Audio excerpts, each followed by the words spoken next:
기도하겠습니다. 하나님 말씀을 깨달을 귀를 열어주시기를 기도합니다. 하나님, 우리가 하나님의 말씀을 깨닫고 그 말씀을 지켜나갈 수 있는 힘을 더하시기를 소망합니다. 예수님의 이름으로 기도합니다. 아멘. 오늘 말씀의 제목은 예수님께 맡겨야 하는 이유입니다. 결혼을 하는 신랑과 신부에게 가장 중요한 것은 이 결혼 예식을 하면서 결혼을 인정받고 또 하객들에게 축하받는 일이 될 겁니다. 그러면 축하하러 온 축하객들에게 제일 중요한 건 뭘까요? 물론 축하해 주는 거죠, 그렇죠? 그 다음은요, 음식입니다. 축하해 주러 갔는데 음식이 맛이 없다, 혹은 준비된 음식이 먹고 싶었는데 다 떨어져서 못 먹었다. 그러면 두고두고 기억에 남습니다. 제가 두고두고 기억에 남는 집이 한 곳이 있습니다. 그 집에서 가장 맛있게 먹었던 것은 오렌지였습니다. 왜 오렌지였는가? 왜냐하면 그 오렌지는 그 집에서 만들지 않았기 때문입니다. 이해가 되시죠? 네. 오늘 말씀에 결혼식을 치르다가 준비된 포도주가 떨어져서 곤란을 겪게 된 이야기가 있습니다. 물이 귀한 이 중동 지역에서는 이 포도주가 음료로 사용되고, 그리고 이 흥겨운 잔치를 위해서 반드시 필요한 게 이 포도주입니다. 근데 손님들을 다 초대해 놨는데 이 중요한 포도주가 떨어졌습니다. 이 문제를 어떻게 해야 되겠습니까? 포도주가 떨어진 이 문제는 실은 해결이 불가능한 것이죠. 포도를 가져다가 지금 담글 수도 없는 거고, 그렇죠?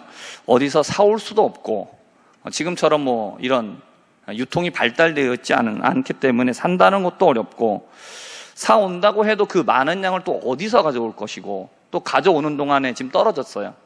그동안에 기다리고 있는 손님들은 또 어떻게 하겠습니까? 이 포도주가 떨어졌던 이 잔치집 어떻게 됐습니까? 오늘 본문이 이 이야기를 통해서 우리에게 교훈하고 있는 것은 무엇일까요?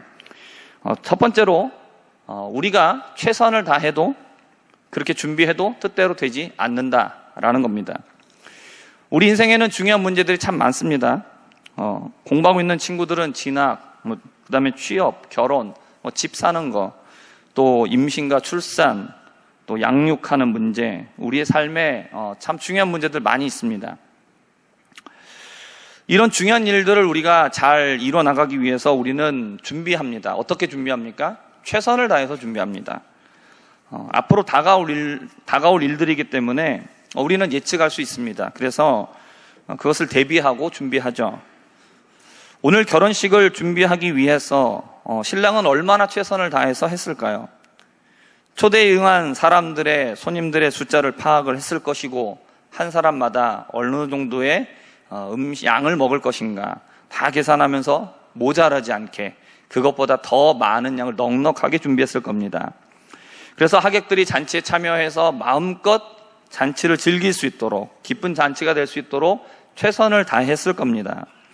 그렇게 철저하게 살피고 또 살피면서 준비를 했는데, 이 잔치의 뚜껑을 열어봤더니 결과가 어떻게 됐습니까?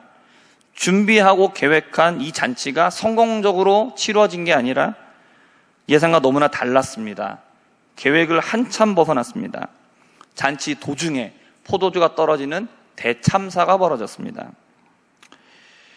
준비한 결혼 예식에 찬물이 끼얹어져 버렸죠. 포도주가 떨어졌다는 소식을 들은 신랑은 머리가 하얗게 됐을 겁니다. 우리는 인생을 살면서 우리 인생을 우리는 예측하죠. 그리고 그것을 위해서 우리는 준비합니다.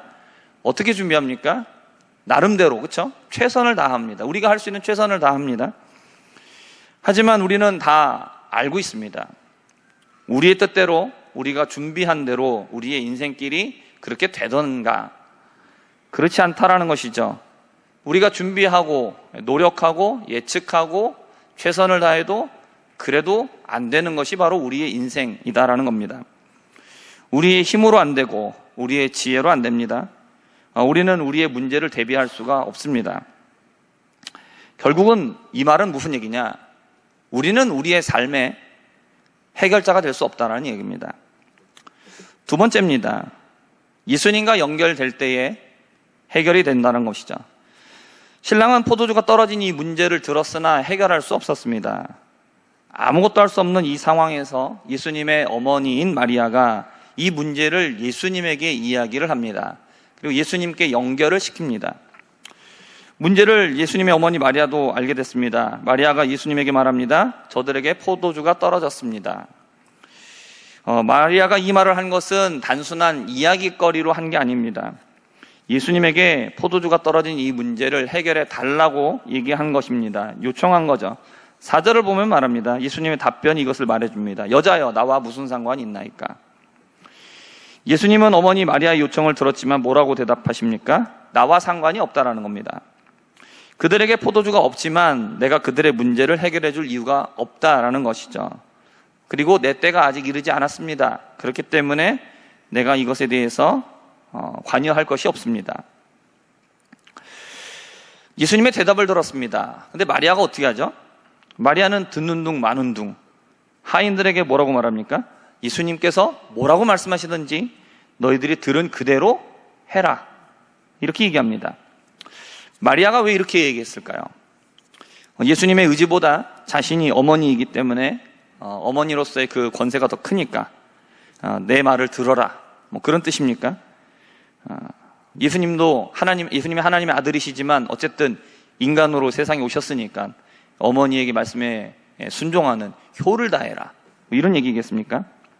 또 아니면 우리가 주님의 뜻과 상관없이 우리가 무조건 뗐으면 무조건 조르면 결국은 우리가 이긴다. 하나님을 이길 수 있다. 뭐 이런 걸 얘기하는 거겠습니까?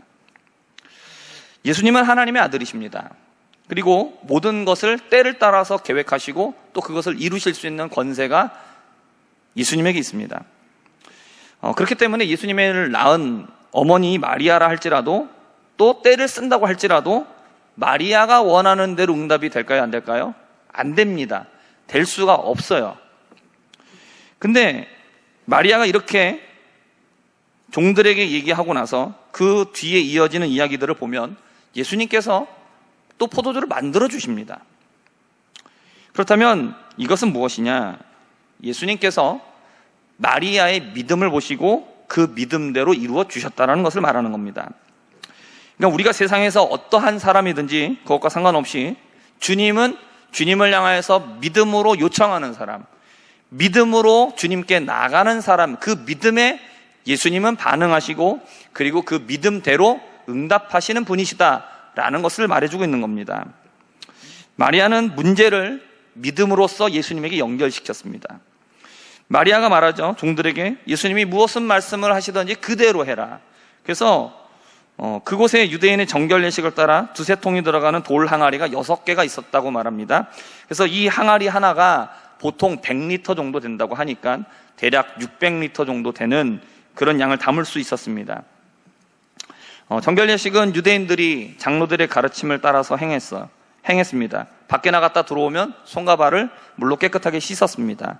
아마 여기에 이런 많은 양의 물을 담을 수 있었던 통이 있었던 것은 결혼 예식에 참여하는 손님들이 정결 예식을 행할 수 있도록 그곳에 준비해 놓은 돌 항아리였을 겁니다. 예수님께서 물을 아기까지 채우라고 하셨습니다. 그리고 이걸 떠서 연회장에게 갖다 주라고 말씀하시죠. 종들은 이것에 대해서 아무런 말을 하지 않았습니다. 예수님이 그냥 시키는 대로 했습니다. 그리고 연회장이 포도주를 맛보았습니다. 그리고 어떻게 합니까? 신랑을 불러서 칭찬했습니다. 연회장은 물로 된 포도주를 맛보았습니다. 그러나 이것이 어디서 나왔는지 알지 못했습니다. 그러나 누구는 알고 있었습니까? 물을 떠온 하인들은 알고 있었습니다. 왜 하인들이 알고 왜 연회장은 몰랐습니까? 예수님의 말씀대로 행한 것은 누굽니까? 하인들입니다. 예수님의 말씀대로 했기 때문에 그들은 어디로부터 이것이 나왔는지를 알고 있었던 겁니다. 누가 기적을 경험하고 누가 하나님의 은혜를 체험할 수 있는 겁니까? 똑똑하고 말 많은 사람들은 절대로 알지 못합니다. 높은 자리에 있다고 해서 그것을 알 수 없습니다. 세상의 권력을 가지고 있다고 해서 알 수 없습니다. 아무 말 없이 주님이 시키는 대로 하는 사람입니다. 명령하시는 대로 순종하는 사람이 그것이 그 사람만이 기적을 체험할 수 있고 그리고 은혜를 경험할 수 있는 것입니다. 그러니까 말씀하시는 대로 행하는 사람이죠. 말씀에 순종하시기 바랍니다. 그러므로 기적을 경험하고 은혜를 경험할 수 있는 우리 모든 성도님들 되시기를 주님의 이름으로 부탁을 드립니다. 문제가 예수님과 상관이 없을 때, 그러니까 예수님과 연결되어 있지 않았을 때는 계속해서 이것은 해결할 수 없는 문제로 남아 있습니다. 해결을 위해서 백방으로 뛰어다니고 사람을 찾아다녀도 이거는 해결이 될 수가 없는 문제죠. 그러면 어떻게 해결이 되는 것입니까? 어떻게 해야 해결이 될 수 있습니까? 이것은 예수님과 연결이 되어야 합니다. 예수님은 말씀하셨어요. 이게 나와 무슨 상관이 있습니까? 나하고 연결될 것이 없다라는 것입니다. 그러나 마리아가 예수님이 그 말씀을 들었지만 그는 믿음으로 종들에게 말하는 거예요. 예수님께서 뭐라고 말씀하시든지 그대로 하라는 것이죠. 어떤 사람이 예수님과 연결될 수 있는 것입니까? 예수님이 나의 문제의 해결자가 되신다라는 사실을 알고 예수님께 엎드리는 사람입니다. 예수님의 도우심을 믿음으로 구하는 사람이죠. 그렇게 예수님이 누구이신지 아는 사람은 예수님과 상관이 있는 사람입니다. 그 사람이 바로 예수님과 연결되는 사람입니다.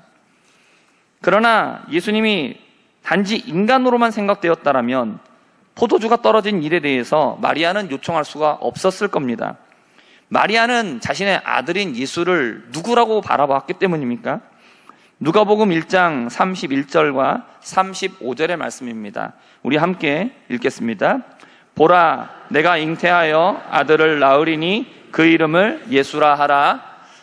천사가 대답하여 이르되 성령이 내게 임하시고 지극히 높으신 이의 능력이 너를 덮으시리니 이러므로 나실 바 거룩한 이는 하나님의 아들이라 일컬어지리라. 아멘. 네, 이것은 천사가 마리아에게 했었던 이야기죠. 너가 잉태해서 아들을 낳을 것이란 겁니다. 그리고 이름을 알려줍니다. 그리고 뭐라고 말합니까? 이게 어떻게 되겠습니까? 그러나 하나님의 능력이 너를 덮으실 것이다. 그래서 그분은 바로 거룩한 하나님의 아들이시다라고 얘기를 해주고 있습니다. 그러니까 마리아는 예수님을 자신의 아들로 알고 있는 것이 아니라 하나님의 아들이시다라는 사실을 알고 그 믿음을 가지고 있었던 것이죠. 그래서 그 믿음을 가지고 예수님과 문제를 연결시켰다는 겁니다. 하나님의 아들이신 예수님과 문제가 연결되자 문제가 해결되었습니다. 우리는 이 마리아와 같이 세상을 예수님과 연결시켜주는 사람이 되어야 합니다. 우리가 전도하는 것, 복음을 전하는 것은 사람들에게 예수님을 연결시켜주는 것입니다. 세상 사람들은 예수님과 연결되어 있지 않아요. 예수님과 상관이 없어요. 그렇기 때문에 그들은 겉으로 볼 때는 화려해 보이고 다 괜찮아 보이지만 그들 안에는 해결되지 못한 문제, 자신의 힘으로 어찌할 수 없는 문제를 가지고 안고 있다는 것이죠. 그들에게는 예수님이 누구이신지 아는 지식이 없습니다. 그리고 예수님을 문제의 해결자로 바라볼 수 있는 믿음이 없습니다. 그렇기 때문에 먼저 이것을 알고 이것을 믿고 있는 우리가 어떻게 해야 되느냐? 마리아와 같은 역할을 해야 된다는 것이죠. 문제를 해결하지 못하고 끙끙 앓고 있는, 그냥 냉가슴만 앓고 있는 벙어리 같은 그 입술을 갖고 있는 사람들에게, 그들에게 다가가서 우리가 무엇을 해야 되느냐? 예수님을 연결시켜 주어야 한다는 것이죠. 그래서 그들로 하여금 예수님을 만날 수 있도록 하는 역할, 마리아와 같은 역할을 우리가 해야 된다는 것입니다. 세 번째로 살펴볼 것입니다. 가장 좋은 것으로 해결됩니다. 예수님이 만드신 포도주를 맛본 연회장은 깜짝 놀랐습니다. 그리고 신랑을 불러요. 왜냐? 이게 너무 좋은 포도주였기 때문입니다. 잔치가 한창 진행되고 있는 중에는 그 어느 집에서도 맛볼 수 없는 아주 좋은 포도주였기 때문에 신랑을 불렀습니다. 연회장이 말하죠. 사람마다 좋은 것을 먼저 내고 그 다음에 무엇을 내놓죠? 낮은 것을 내놓습니다. 왜 그럴까요? 끝까지 좋은 것으로 다 준비할 수가 없기 때문에 그렇죠. 그렇게 준비했다가는 거덜나는 겁니다. 잔치 망치는 거죠. 어차피 손님들이 포도주에 취하고 나면 이거를 좋은 거를 주던 안 좋은 것을 주던 모르는 겁니다. 그렇기 때문에 처음에는 좋은 포도주로 대접을 하고 그 다음에 취하고 나면 그 다음에는 적당하게 낮은 것을 내놓으면 되는 겁니다. 그것으로 충분하기 때문이죠. 그래서 연회장은 신랑을 칭찬합니다. 당신은 지금까지 좋은 것을 두었다. 어느 집에도 이렇게 준비하지 않아요. 손님을 이렇게 준비하는 집은 없었다라는 겁니다. 근데 여러분, 이 집이 어떤 집이었습니까? 방금 전까지 어떤 집이었어요? 포도주가 떨어진 집이었어요. 포도주의 품질이 어떻든지 만들어만 주셔도 너무나 감사 아니겠습니까? 근데 예수님은 그 중에서도 어떤 것으로 만들어 주십니까? 최고의 것이에요. 우리가 만들 수 없는 거죠. 잔치가 끝날 때까지, 잔치가 완성될 때까지 필요한 가장 좋은 포도주를 만들어 주셨습니다. 이것이 가능한 이유는 예수님이 해주셨기 때문입니다. 내가 준비하면 최선의 것, 최고의 것, 우리는 준비할 수 없습니다. 그러나 예수님께서 내 인생의 문제를 해결해 주시면 우리에게 무엇을 주시느냐? 가장 좋은 것으로 해결해 주십니다. 우리의 인생이 최고의 인생이 되게 해주신다는 것이죠. 성도 여러분, 그렇다면 우리는 우리의 인생을 누구에게 맡겨야 하겠습니까? 지금까지 했던 것처럼 하시겠습니까? 우리가 지금까지 했던 방식은 뭡니까? 내가 내 인생을 책임져 보겠다라는 것이죠. 내가 내 나름대로 최선을 다해 보겠다라는 것이죠. 내가 사람을 의지하고 환경을 의지하고 내가 할 수 있는 여러 가지 많은 것들로 내가 내 인생을 한번 책임져 보겠다. 이것이 우리의 방식 아닙니까? 아니면 예수님에게 나의 인생을 맡겨보시겠습니까? 우리는 최선을 다해서 준비해도 우리는 완성시킬 수 없습니다. 그리고 우리는 최고의 것을 끝까지 준비할 수 없습니다. 우리는 아무리 준비하고 노력해도 결국 문제에 빠지고 마는 것이 바로 우리의 현실입니다. 우리는 결국 문제를 가질 수밖에 없고 문제를 해결할 수 없습니다. 그렇기 때문에 우리는 어떻게 되느냐? 문제를 가지고 누구에게 가야 됩니까? 예수님께 나가야 될 줄 믿습니다. 예수님께 연결될 때에, 예수님께 우리의 문제가 상납될 때, 그때 문제가 해결됩니다. 그리고 예수님은 우리의 삶 가운데 최고의 것으로 우리의 문제를 해결해 주십니다. 바라기는 나의 인생을 예수님께 맡기시기 바랍니다. 마리아와 같이 인생의 문제로 힘들어하고 있는 사람들을 예수님에게 연결시켜 주시는 역할을 하시기를 바랍니다. 그래서 우리의 인생의 삶 속에서도 주님이 해결하여 주시는 최고의 해답을 받고 그 기쁨과 감격으로 하나님을 찬양하시고, 그리고 그렇게 문제 가운데 고민하고 있는 사람들을 예수님께로 연결시켜 주셔서 그들로, 그의 입술에서 예수님을 찬양하는 그 입술이 될 수 있도록 그렇게 믿음으로 살아가는 저와 우리 모든 성도님들 되시기를 주님의 이름으로 축복합니다. 기도하겠습니다. 하나님, 우리는 최선을 다합니다. 우리는 노력합니다. 그러나 우리는 우리의 문제를 해결할 수가 없습니다. 주님, 우리의 노력과 우리의 시도를 내려놓고 오직 믿음으로 하나님의 아들이신 예수께 나아가 우리의 문제를 연결시키며 우리의 문제를 주님 앞에 내어놓을 수 있는 우리가 되게 하여 주옵소서. 주께서 우리의 삶 가운데 역사하실 때에 우리의 삶의 최고의 것으로 우리에게 응답하여 주시고, 우리의 망쳐버릴 수밖에 없었던 우리의 인생을 변화시켜 최고의 인생이 되게 하실 것을 믿습니다.